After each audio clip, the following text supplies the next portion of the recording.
झूठे वादे, इनके सारे झूठे वादे, इन्होंने भर भर के झूठे वादे किए और इस 5 साल इन्होंने कुछ भी नहीं किया और जनता इससे वाकिफ़ है।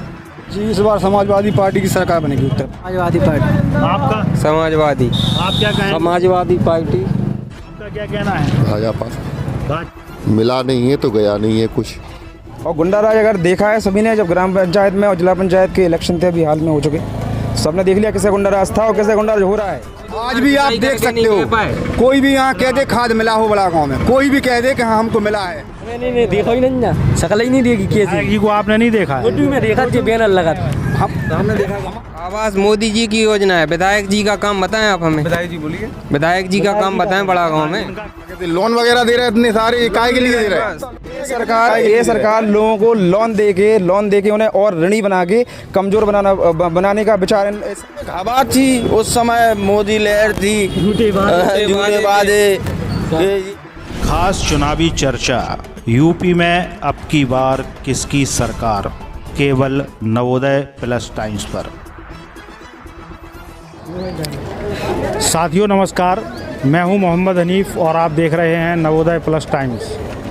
साथियों, उत्तर प्रदेश में विधानसभा चुनाव का बिगुल बज चुका है और बबीना विधानसभा, झांसी जनपद की जो बबीना विधानसभा है, यहाँ 4 पार्टियों के प्रत्याशियों ने नॉमिनेशन भी कर दिया है, जिसमें भारतीय जनता पार्टी से रिपीट किए हुए प्रत्याशी राजीव सिंह पारीशा हैं और समाजवादी पार्टी से रिपीट किए हुए प्रत्याशी यशपाल सिंह यादव हैं।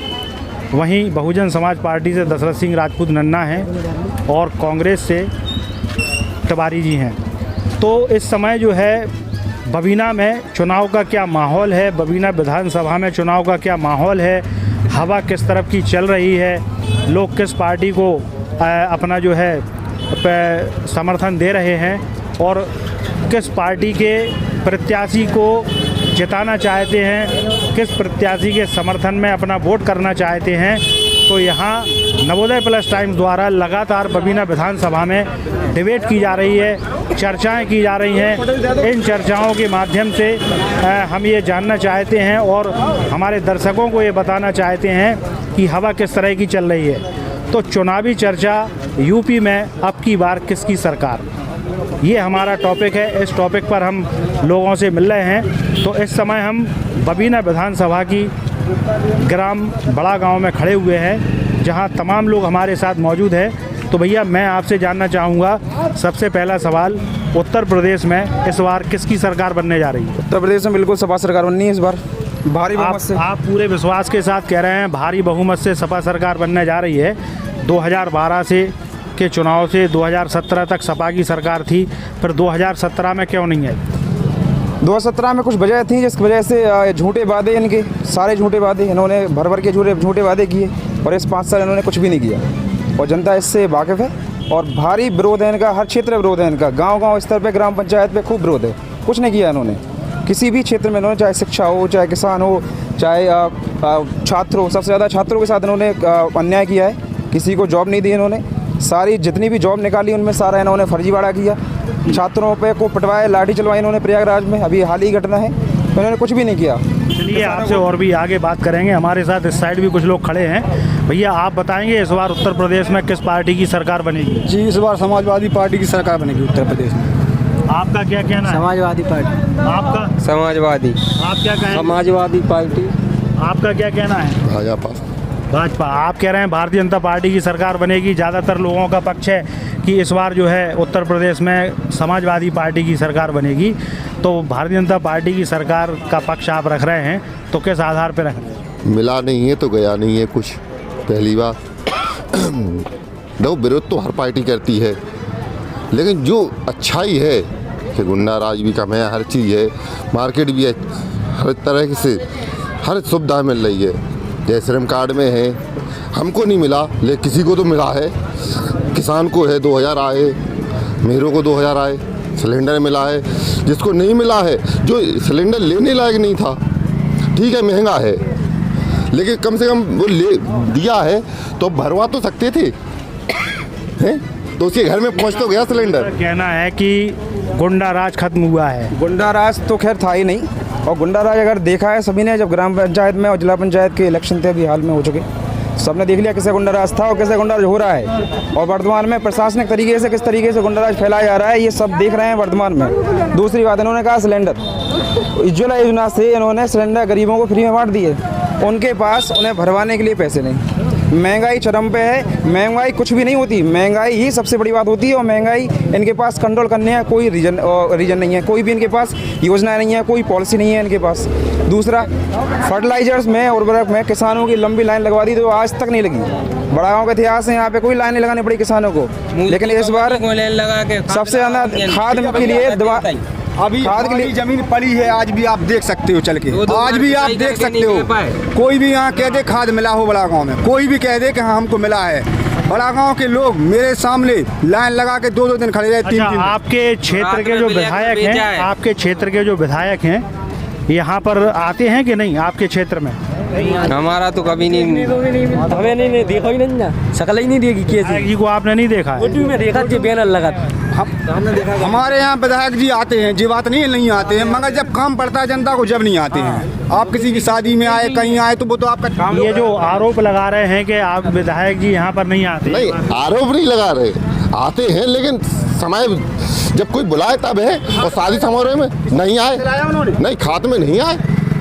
अच्छा, आपके क्षेत्र में आपके विधायक जी ने कुछ काम करवाया है विकास का काम?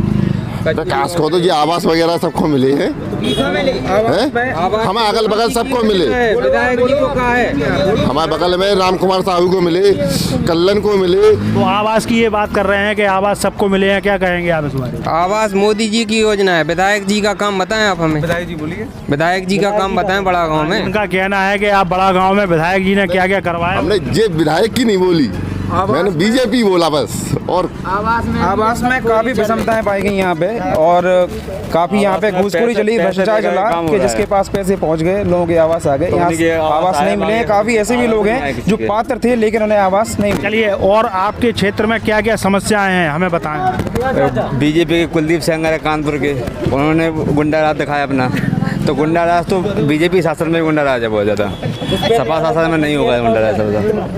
और बड़ा गांव में रोड नालियाँ नाले मर रहे हैं। गांव के लिए कोई जो गाय वगैरह थी उनके लिए जितनी भी गौशाला बनी वो सारी खराब, उनमें उनके लिए कोई भी व्यवस्था नहीं की गई, खाने की कोई व्यवस्था नहीं है, खाद के लिए लंबी लाइन लगा रखी है, पानी की सबसे बड़ी समस्या है। बहुत सारे ऐसे वार्ड हैं जहाँ पे पानी, दूषित पानी पहुँच रहा है, कई पाइपलाइन की कई सारे लीकेज है यहाँ पे। दूसरा व्यवस्था, यहाँ पे सारी व्यवस्थाएं हैं, यहाँ पे कोई विकास का कोई काम हुआ नहीं, सिंगल एक ईंट नहीं लगी यहाँ पे विधायक। चलिए, आप युवा हैं, आप कुछ कहेंगे इस बार उत्तर प्रदेश में किसकी सरकार बनेगी? भाजपा सरकार नहीं भाई, तब भारतीय जनता पार्टी की सरकार का आप समर्थन कर रहे हैं। युवाओं के लिए उन्होंने, वो तो बन नहीं है, युवाओं के लिए उन्होंने ऐसा क्या करा? युवाओं के लिए छोड़ो, आप तो ये देखो कि गांव में जिस गली में सालों से हमने एक पक्का मकान नहीं देखा था, वहाँ पे आज पूरी गली पक्के मकानों से पटी पड़ी है। दूसरी बात, ये लोग कह रहे हैं कि आवास में पैसा लगा, ठीक है, तो आवास में पैसा लेने मोदी जी नहीं आए थे ना योगी जी आए थे, ठीक है। अगर आपने दिया है, नगर पंचायत या किसी भी विभाग ने लिया है, हमें नहीं मालूम लिया कि नहीं लिया, तो वो आपकी गलती है, आपने दिया क्यों, आप नहीं देते। हम यहाँ पे युवाओं के रोजगार की बात कर रहे हैं, आप जो रोजगार को कितनी नौकरियां निकाली योगी जी ने, अभी एक टेस्ट कराया, कितनी नौकरियां हैं, आप जवाब, कितनी नौकरियां हैं, कितनी नौकरियां पुलिस में देखो आप हैं, और ये वो क्या कहते हैं, लोन वगैरह दे रहे हैं इतने सारे, काय के लिए दे रहे हैं? ये सरकार लोगों को लोन दे के उन्हें और ऋणी बना के कमजोर बनाने का विचार इस सरकार का है। सशक्त बनाने नहीं है सरकार को, सरकार का काम है कि कमजोर खूब लोन दो और खूब ज़्यादा लोन से जनता को इतना मजबूर कर दो कि लास्ट में बिल्कुल कुछ अपनी आवाज़ उठा ही नहीं सके। ये एक सरकार की प्लानिंग चल रही है जो है। अभी इसी सरकार में जो पेपर लीक हुआ था सीटेट का, हाँ, इस बारे में क्या कहें? वो पेपर लीक हुआ, अगर अदर सरकार होती, सपा सरकार होती, वो पेपर लीक हो जाता और नौकरियां भी कागज पे लग जाती सब उसी लीक पेपर पे, लेकिन भाजपा सरकार थी इसलिए वो पेपर कैंसिल किया गया और दोबारा से उसको पेपर कराया गया। इनका जवाब, इनकी, हाँ बता रहा हूँ मैं, इनकी सरकार में बीजेपी सरकार में, आप ये छोड़ दो, बीजेपी सरकार आप सपोर्ट कर रहे हैं ना, बीजेपी की सरकार में इनके यहाँ video paper out, CTET out, teacher के जो सुपर टेट होते हैं आउट, सारे एग्जाम आउट, ठीक है, सारे आउट हो गए। व्यवस्था जितने भी इन्हें एग्जाम करवाए सारे सपा सरकार के, इनका काम है सपा सरकारी कामों पे अपना एक पत्थर चिपका देना, वो पूरा इनका चला आ रहा है, बस इन्होंने कोई काम नया किए नहीं। शिक्षा के क्षेत्र में इन्होंने 24 देना जरा, शिक्षा के क्षेत्र में इनकी बेरोजगारी की दर इस समय इतनी बढ़ा दी इन लोगों ने, और नई वैकेंसी कोई नहीं निकाली। 2-3 हज़ार 6 हज़ार की शायद ग्राम पंचायत में संविदा निकाल दी इन्होंने, बस, और कुछ नहीं किया उन्होंने। हम ये पूछना चाह रहे हैं भाई साहब, इस साल बेमौसम बारिश हुई, सबको जानकारी है, हुई बारिश, किसानों को क्या मिला? 1 रुपया कहीं मिला?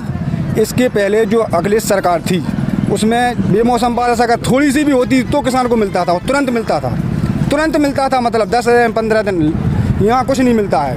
कागजों में पता लगाया है, कागजों में तहसील स्तर से पता लगाया, तहसील में 12.5% जिस तरीके से आप लोग बात कर रहे हैं, उत्तर प्रदेश में जब से योगी जी का शासन आया है तो लोगों पे अत्याचार कम हुआ है।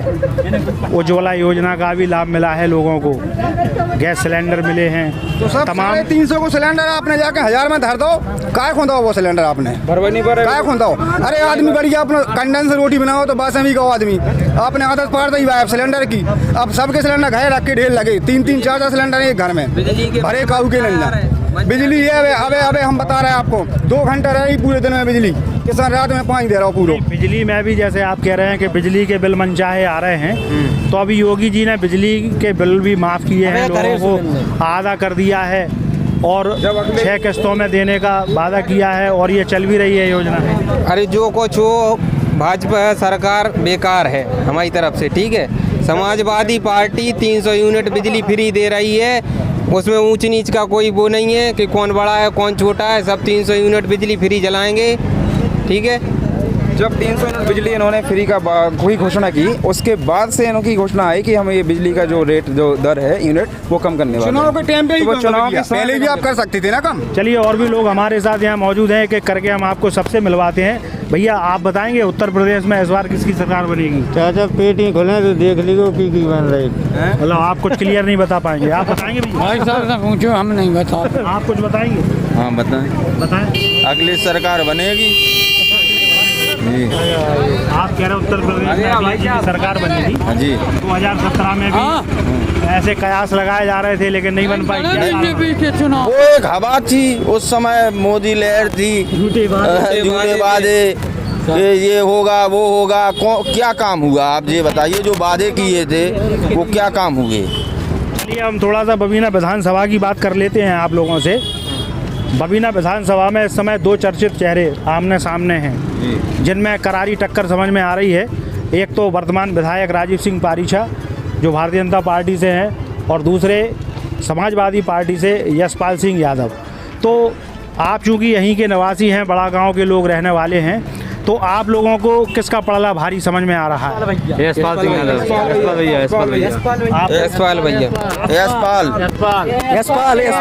यशपाल। तो आप सभी लोगों को यशपाल जी का पड़ला भारी समझ में आ रहा है। तो यहाँ चूँकि ऐसा समझ में हमें आ गया आप लोगों से बातचीत करने के बाद कि आपके विधायक का रुझान शायद आपके गांव में नहीं है। क्या मतलब आपके जो वर्तमान विधायक हैं राजीव सिंह पारीछा, उनका शायद रुझान आपके गांव में नहीं है ज़्यादा लोगों का। बताएंगे कुछ? कुछ बताएंगे? हाँ बताओ। ऐसे पहले तो जो लोग विरोध कर रहे हैं अभी यशपाल कर रहे हैं, अच्छी बात है। आप हैं अपने अपने ग्राम में आवास योजनाएं कितनी आई पहले? अगर आपके गांव में, बड़ा गांव में प्रॉपर 140 आवास योजनाएं हैं तो 3.5 करोड़ का व्यक्तिगत प्रोजेक्ट बड़ा गांव को दिया गया। आप किसी भी गांव की तरफ जाएं, 90% सड़कें पक्की हैं, रनिंग रोड है। गड्ढे जो पहले मिलते थे अब नहीं मिलते। जो बात ये कर रहे हैं कि 300 यूनिट, भाई 5 साल अखिलेश यादव ने भी सरकार चलाई, उस समय उन्होंने क्यों यूनिट फ्री नहीं किए? वो भी तो चुनावी के टाइम पे कह रहे हैं ना कि हम 300 यूनिट माफ़ करेंगे। योगी जी ने भी तो 4 साल चला ली, तो आपको एक चीज़ बता दें स्पष्ट तरीके से, सरकारें जो भी मुफ्त देती हैं, कोई भी सरकार हो, हमारी हो आपकी हो, अगर फ्री देंगी वसूली कहाँ से होगी सर? महंगाई का मीटर अपने आप बढ़ता चला जाएगा। ये जितने लोग हैं हर परिवार में अगर 5 लोग भी हैं, 5 दूनी 10, यानी कि 1200 करीब 1250 रुपए का एक डोज था। 10 डोज लगे, ये व्यक्तिगत सब्सिडी है। नहीं, वैक्सीनेशन की अगर आप बात कर वैक्सीन की जहाँ तक है, ये कोई पहली बार किसी सरकार में ऐसी कोई महामारी नहीं आई। कांग्रेस भी आई, पोलियो वैक्सीन आई, बहुत सारी वैक्सीन आई, लेकिन उन्होंने कभी अपना झंडा लेके चिल्लाया नहीं कि अब वैक्सीन हमारी है, हमारी है। वो बता रहे हैं आप। देखिए, जैसा कि बात वैक्सीनेशन की चली है, तो जब भी देश में या प्रदेश में किसी प्रकार की कोई प्राकृतिक आपदा आती है, कोरोना एक प्राकृतिक आपदा है, तो सरकारों को उसे अपने हिसाब से निपटना पड़ता है। अगर सरकार, कोई भी सरकार ये कहे कि ये हमारी उपलब्धि है, तो ये गलत है। और इस संबंध में आप क्या कहेंगे? हम ये कहेंगे कि किसी को भी फ़ोन लगाओ तो पहले ये सुनाया जाता है कि 150 करोड़ वैक्सीन हम पूरी लगा चुके हैं भारत के अंदर। उसमें लोगों को वर्तमान जाके आप पूछिए कि इन्होंने रजिस्ट्रेशन करवाया मोबाइल नंबर से, तो इनके साथ उस मोबाइल नंबर में 4 नाम और जुड़े हैं, वो कौन लोग हैं किसी को पता नहीं है। और फर्स्ट डोज इनको लगता है, सेकेंड डोज का मैसेज अपने आप आ जाता है, कॉन्ग्रेचुलेसन यू हैव वैक्सीनेटेड। क्या है? चलिए, ये तो खैर साइबर क्राइम पूरे देश स्तर की बात हो गई है। हम चूंकि आपके गांव में खड़े हैं, ये बड़ा गांव कहलाता है, तो हम आपके बड़े गांव की बात कर रहे हैं। यहाँ जो विकास के मुद्दे हैं, तो विकास के मुद्दों पर सरकार कहाँ तक खरी उतरी है आपके क्षेत्र में? बताता हूँ। बड़ा गांव नगर पंचायत में सबसे पहला तो है यहाँ पानी की व्यवस्था। यहाँ टंकी की पाइपलाइन में बहुत सारे लीकेज, वो 5 साल से, और कुछ ऐसे ही वार्ड हैं जहाँ पे पानी पहुँच ही नहीं रहा। जैसे मलियाना, जैसे ये बता रहे हैं कि यहाँ बड़े गांव में पानी की बड़ी समस्या है, टंकी में लीकेज है, क्या कहेंगे? आपको बता दें कि जल निगम को, चूँकि ये काम नगर पंचायत का नहीं होता है, पहली चीज़ इसका टेंडर नगर जल निगम को दिया जा चुका है। 9 लाख रुपए एडवांस एडेड हैं, अदरवाइज़ उसका प्रोसेस उन्होंने क्यों शुरू नहीं किया वो अलग समस्या है। चूँकि अपन अपने हैंड का जो काम था वो अपन कर चुके हैं, अब बाकी काम तो जल निगम को करना है। आप क्या ये टोटली फेक बात बोल दी इन्होंने। खैर ठीक है, जो बोल दी इनके पर्सनल बात है, ये मन में बैठे होंगे कि शायद इतना टेंडर इतना सब हो गया, कुछ नहीं हुआ। धरातल पे कुछ भी नहीं हुआ, यहाँ तक कि यहाँ पे एक सिंगल कोई ऑफिसर भी नहीं आया जिन्होंने इसका निरीक्षण किया हो। खैर एक बात हो गई है। उसके अलावा यहाँ पे नगर पंचायत में ये जब शुरुआत में आए थे विधायक जी, तो ये बोल कर गए थे यहाँ पे कि यहाँ पे पानी की टंकी के लिए जो पाइपलाइन थी उसकी व्यवस्था करवाएंगे, कुछ नहीं हुआ। यहाँ पे एक वार्ड में बोले गए थे कि वहाँ पे पानी की व्यवस्था करवाएंगे, उस वार्ड में बिल्कुल पानी नहीं आता, 5 साल खत्म हुए, कुछ भी नहीं हुआ। यहाँ पे गौशालाएँ बनी यहाँ पे, उनकी व्यवस्था दयनीय स्थिति है उनकी, कुछ नहीं हुआ उसके लिए। नालियाँ हैं बहुत सारे, मैक्सिमम वार्ड हैं, 10 वार्ड हैं यहाँ बड़ा गाँव में, कम से कम 8-9 वार्ड हैं जहाँ की नालियाँ नाला बन गए हैं, कोई नहीं दिख रहा। अगर काम करवाना है आपको तो आपको पैसे देना पड़ेगा, 20 बार जाना पड़ेगा, कम से कम घूस देनी पड़ेगी, रिश्वत, भ्रष्टाचार, करप्शन, उसके बाद थोड़ा बहुत काम शायद हो जाए। राशन कार्ड का ऑनलाइन प्रक्रिया है। चूँकि हम बड़ा गांव में खड़े हुए हैं, यहाँ लोगों की तमाम समस्याएं हैं और यहाँ समाजवादी पार्टी की हवा चल रही है। नवोदय प्लस टाइम्स के लिए बड़ा गांव से मोहम्मद हनीफ के साथ विजय वर्मा और गौरव कुमार की रिपोर्ट।